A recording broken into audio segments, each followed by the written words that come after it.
This story was sent to us by one of our viewers. It's a story about secrets, grief, and how one letter, hidden for years, changed everything after a loved one passed away. Grab a coffee, sit back, and get ready for an emotional journey. They declared my inheritance void, until Mom's letter made the entire estate mine alone.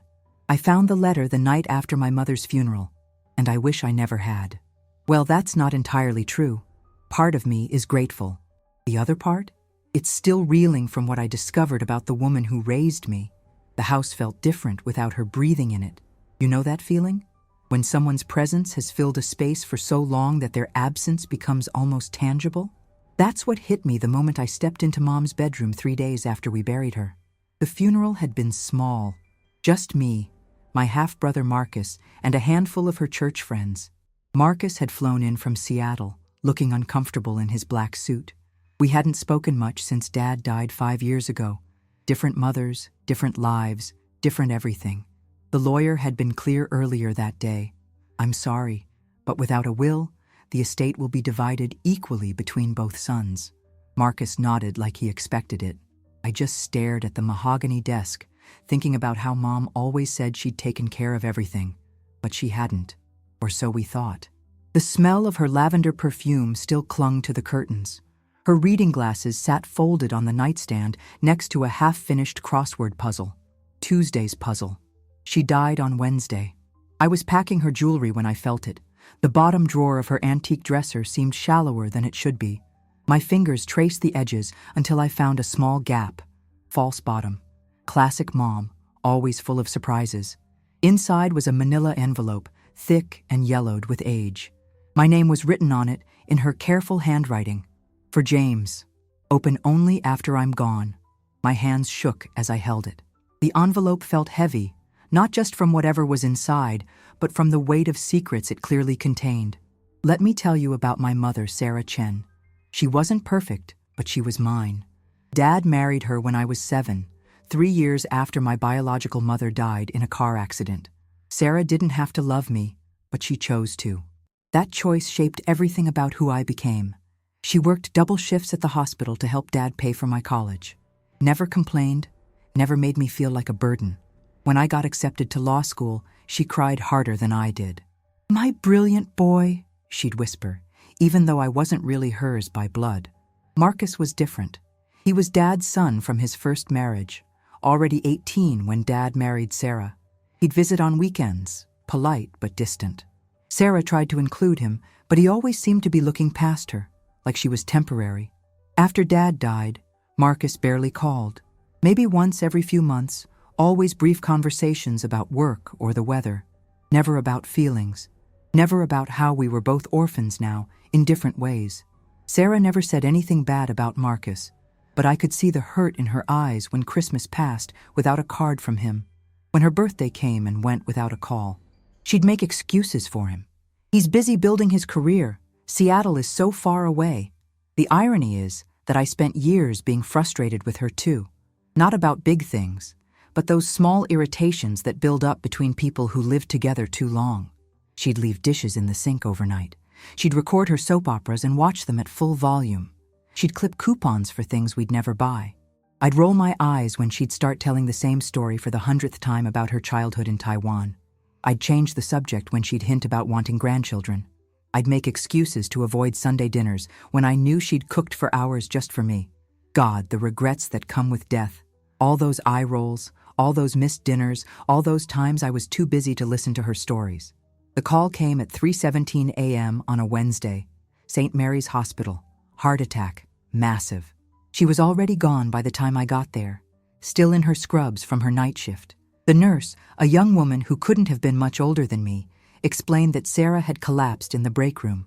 She didn't suffer, she said, which is what they always say. How would she know? Were they there in those final moments when her heart stopped fighting? I sat in that sterile waiting room for hours, staring at the vending machine that had eaten her dollar bill just 6 hours earlier, according to the security camera timestamp they showed me. She'd been trying to buy a Diet Coke. Such a mundane last act. Marcus arrived the next day. He looked older, grayer than I remembered. We stood in the funeral home, making decisions about flowers and caskets like we were shopping for groceries. The funeral director kept referring to her as the deceased until I snapped and said, "Her name was Sarah. Use it." The viewing was harder than I expected. She looked like herself, but not like herself. Too pale, too still. I kept expecting her to open her eyes and complain about the uncomfortable position they'd put her in. Marcus stood beside me for exactly 10 minutes. "She looks peaceful," he said, which felt like something you're supposed to say at viewings. Then he stepped outside to take a phone call from work that apparently couldn't wait. At the funeral, Pastor Williams talked about Sarah's kindness, her dedication to her patients, her love for family. He mentioned how she'd light up whenever she talked about her boys. Marcus shifted uncomfortably in his pew. I wondered if he remembered being called one of her boys. The graveside service was brief. Cold October rain that felt appropriate for burying someone who'd brought so much warmth into the world. Marcus shook my hand afterward, formal as a business meeting. "I'll be in touch about the estate matters," he said. "My flight leaves tonight." That's when the loneliness really hit. Not at the hospital, not during the service, but watching my half-brother's rental car disappear down the cemetery road.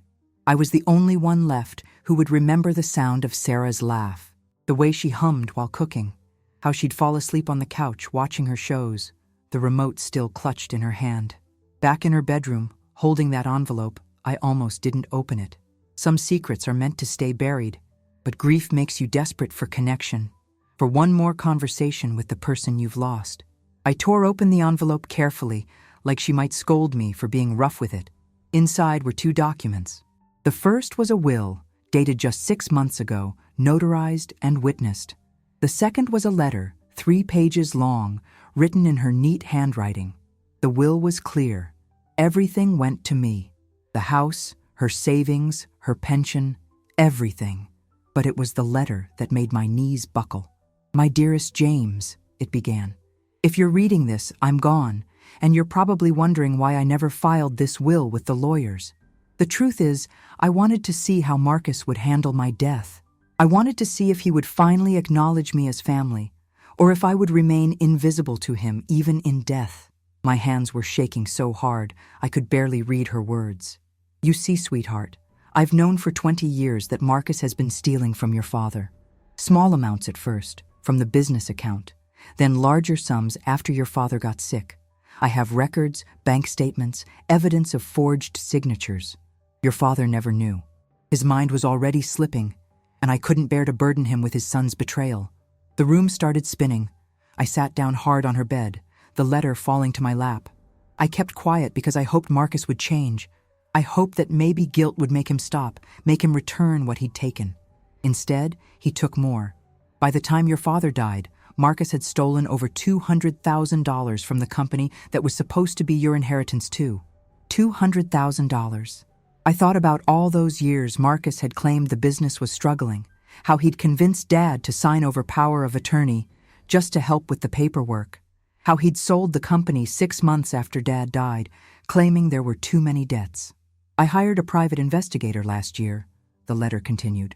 "Marcus used the stolen money to buy his house in Seattle, to fund his wife's boutique, to pay for his daughter's private school. He built his whole life on money that belonged to both of you. I remembered being confused when Dad's business sold for so little. Marcus had explained it was because of outstanding debts, but now I understood why he'd been so eager to handle all the paperwork alone. I'm leaving everything to you, James, because you're the son who stayed.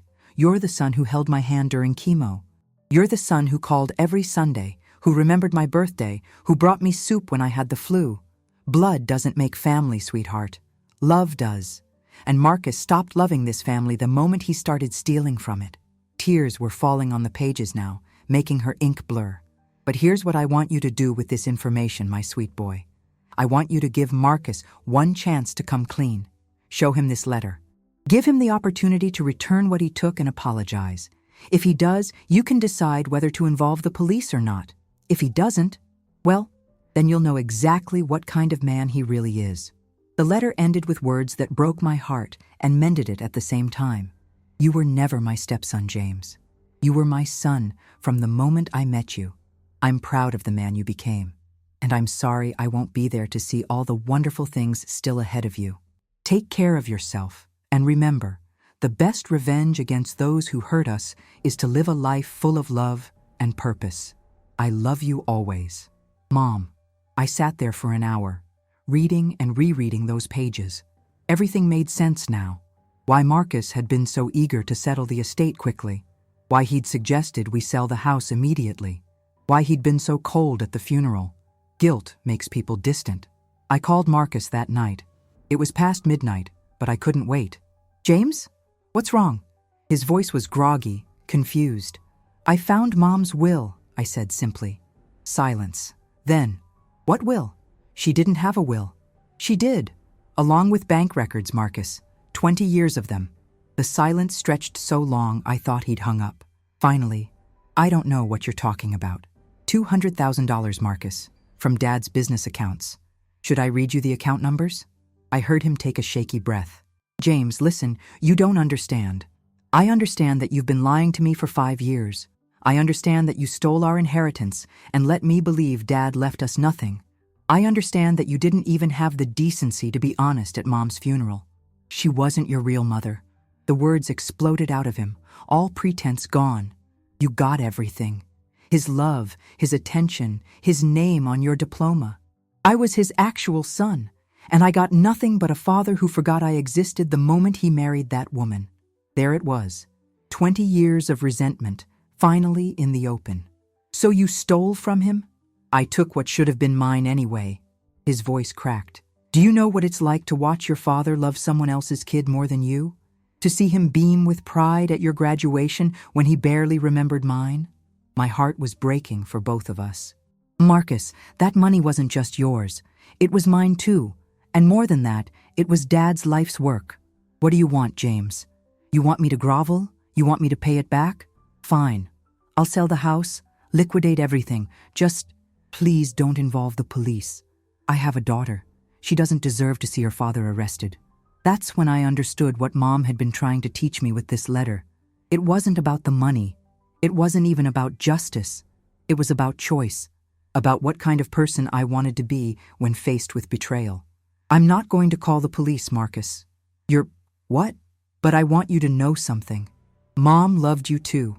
She made excuses for you every time you didn't call, every missed birthday, every ignored holiday. She would say, Marcus is just busy. He's building his life. She never stopped hoping you'd come around. He was crying now. I could hear it in his voice. I didn't know how to... After Dad died, I felt so guilty about the money that I couldn't face her, and the longer I stayed away, the harder it got to come back. She knew Marcus. She knew about the money for years, and she still tried to include you. She still talked about her boys. We talked until sunrise, really talked, for the first time since we were kids. He told me about the resentment he'd carried, about feeling replaced when Dad married Sarah. I told him about the loneliness of being the only one left to mourn her. Marcus flew back the next week. We met at Mom's house, my house now, legally, and went through her things together. He found a photo album I'd never seen, full of pictures of him from his weekend visits. Pictures Sarah had taken and carefully labeled with dates and little notes. Marcus's first job. Marcus graduates college. Marcus gets engaged. She'd been documenting his life even when he wasn't part of hers. She really did love me, he whispered, holding a photo of himself at Christmas dinner, age 19, looking sullen and uncomfortable. Sarah was in the background, beaming like she was the proudest mother in the world. She really did. Marcus kept his word. It took him 8 months, but he paid back every penny, plus interest. Not because I demanded it, but because he said he couldn't sleep until he did. He started calling every Sunday, the way I used to call Mom. We'd talk about work, about his daughter, about memories of Dad that we'd both been too proud to share before. I kept the house, not because of its value, but because it still smells like lavender in the bedroom. And sometimes, I swear I can hear Mom humming in the kitchen. Marcus brings his family to visit now, and his daughter loves the old piano in the living room. The same piano where Mom tried to teach me chopsticks 30 years ago. The money Marcus returned, I did something I think Mom would have approved of. Half went to establish a scholarship fund for nursing students at the community college. The other half I invested for Marcus's daughter's college fund. When I told him, he cried like I'd never seen him cry. Why? He asked. After everything I did, why would you do that? Because Mom taught me that family isn't about blood, it's about choice. And I choose to believe that people can change, that love can heal even the deepest wounds. Sarah Chen was right about a lot of things. She was right that I was her son, not by blood, but by choice. She was right that Marcus wasn't a bad person, just a hurt one. And she was right that sometimes the best way to honor someone's memory isn't through revenge, but through forgiveness. I visit her grave every Sunday after church. Marcus joins me when he's in town. We bring fresh flowers, always lavender, and we tell her about our weeks, about his daughter's piano recitals and my cases at work, about the family dinners we started having monthly, where we share stories and try to fill the silence she left behind. The letter changed everything, but not in the way I expected. I thought it would destroy my relationship with Marcus forever. Instead, it gave us both permission to be honest about our pain, our mistakes, our love for a woman who saw the best in both of us, even when we couldn't see it in ourselves. Sometimes, I wonder what would have happened if I hadn't found that letter. Would Marcus have continued living with the guilt? Would I have spent my life wondering why Mom never made a will?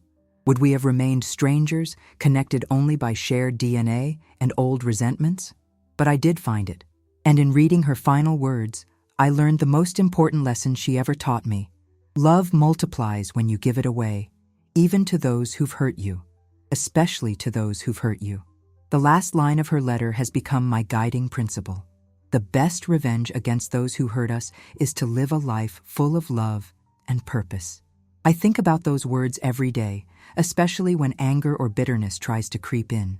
Would Mom be proud of the choice I'm about to make? Would this decision honor her memory? Usually, the answer guides me toward compassion. Marcus and I talk about her often now. We share memories that neither of us could carry alone. He tells me about the guilt he lived with for years, how it ate at him until he couldn't stand to be around family at all.